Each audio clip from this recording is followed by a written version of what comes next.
బీఆర్ఎస్కి షాక్ ఇచ్చేందుకు రేవంత్ రెడ్డి సిద్ధమయ్యారు. అసెంబ్లీ సమావేశాలు, తెలంగాణ అసెంబ్లీ సమావేశాలు వాడి వేడిగా జరగబోతున్నాయి. అందులో ఎస్పెషల్లీ కార్నర్ చేయడానికి సిద్ధంగా ఉన్నారు. కాళేశ్వరం మీద వేసిన షా కమిషన్ నివేదిక అని ఆపాలి, అసెంబ్లీలో ప్రవేశపెట్టకుండా హరీష్ రావు హైకోర్టులో పిటిషన్ వేస్తే హైకోర్టు స్టే ఇవ్వలేదు.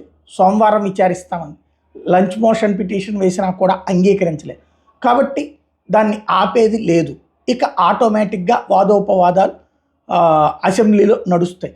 దానికి ముందే ఎమ్మెల్యేలందరికీ ఉత్తమ్ కుమార్ రెడ్డి ద్వారా పవర్ పాయింట్ ప్రజెంటేషన్ ఇప్పించి అందరినీ సీరియస్గా బీఆర్ఎస్కి సమాధానం చెప్పడానికి సిద్ధం చేశారు.